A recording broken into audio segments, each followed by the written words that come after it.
और आज की वीडियो में हम बात करेंगे एजुकेशन लोन के बारे में। सिक्योर्ड लोन वो होते हैं जहां पे आपने अपना कोलैटरल सबमिट किया हुआ है। अनसिक्योर्ड लोन है जहां पे आपको जो लोन मिला है वो विदाउट कोलैटरल है। So there are multiple NBFCs and banks who can give you education loan for your study abroad journey. अगर आपका क्रेडिट स्कोर अच्छा नहीं है या आपके पेरेंट्स का अच्छा नहीं है तो बहुत हाई चांसेस है कि आपकी लोन एप्लीकेशन रिजेक्ट हो सकती है। Before you decide to get an education loan for your study abroad journey, make sure you watch this video. In this video, I will take you through the process of education loan and try to make your things easy and simple. So hi everyone, this is Aarti and welcome to Aarti Education.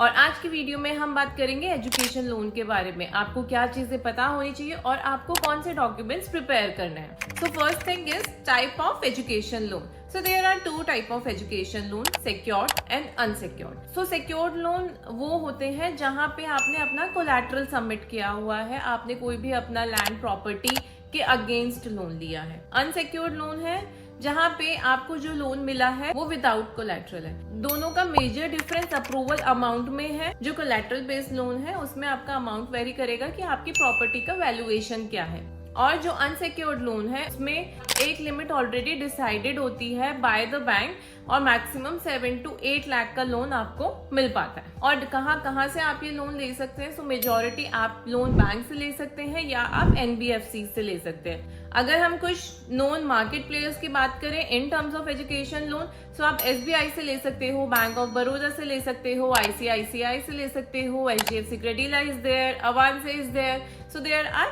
multiple NBFCs and banks who can give you education loan for your study abroad journey.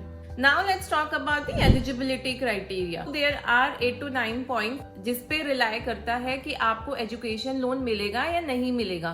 उसमें से कुछ बहुत basic terms है, जैसे कि आपको Indian citizen होना चाहिए, आपके पास यूनिवर्सिटी का ऑफर लेटर होना चाहिए, आपका जो एज है वो 18 एंड अबव होना चाहिए, आपने जिस कोर्स के लिए भी अप्लाई किया है, जिस यूनिवर्सिटी में भी अप्लाई किया है वो कोर्स एंड इंस्टीट्यूशन एक्रेडिटेड होने चाहिए। You must have a full detail of को बोरोवर और को एप्लीकेंट। और अगर आपके पेरेंट्स आपके बिहाफ पे अप्लाई कर रहे हैं तो उनका सिबिल स्कोर या क्रेडिट स्कोर भी अच्छा होना चाहिए, तभी बैंक कंसीडर करता है आपको लोन देने के लिए।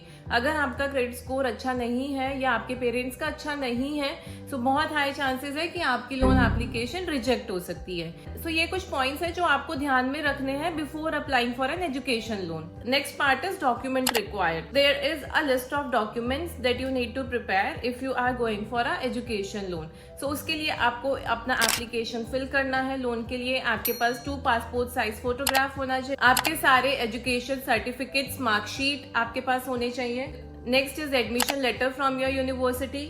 नेक्स्ट इज पैन कार्ड जो दोनों साइड से लगेगा, स्टूडेंट की साइड से भी और पेरेंट्स की साइड से भी। Next is scholarship document. अगर आपको कोई भी स्कॉलरशिप मिला है तो उसका डॉक्यूमेंट आपको अपनी लोन एप्लीकेशन के साथ लगाना है।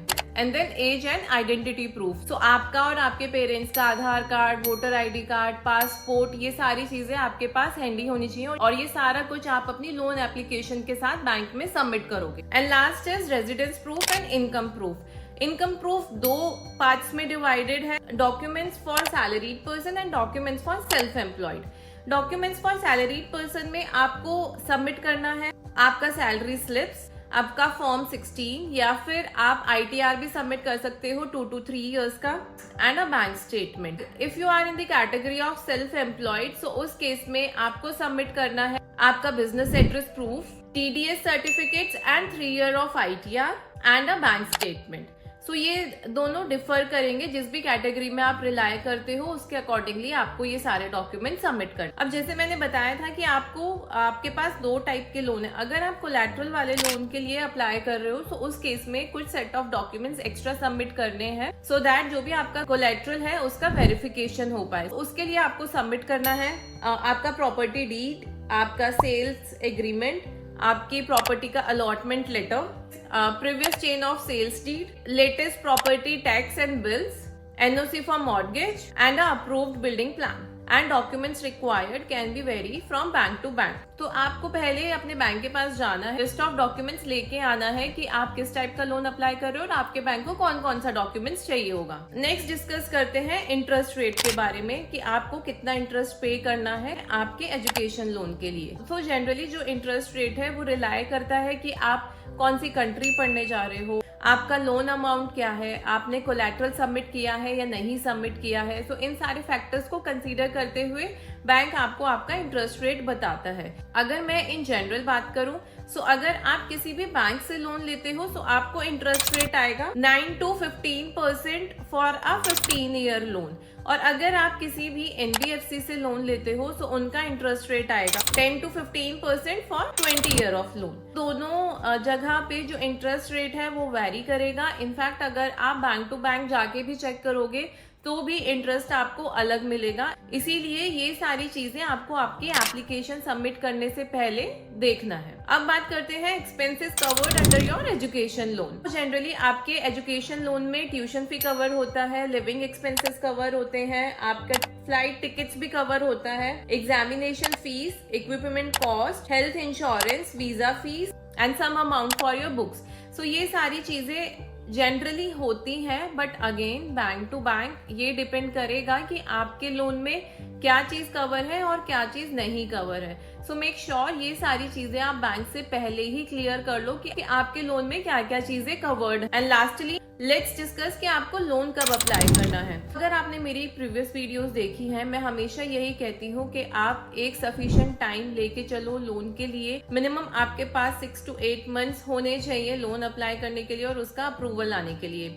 सो जब भी आपको आपका एडमिशन लेटर मिल जाता है आप अपना लोन अप्लाई करो। रीजन बीइंग लोन अप्रूवल में भी टाइम लेता है, प्लस आपका भी बहुत सारा टाइम जाएगा डॉक्यूमेंट्स कलेक्ट करने में, बैंक टू बैंक सर्च करने में कि किसका इंटरेस्ट कम है, किसका इंटरेस्ट ज्यादा है।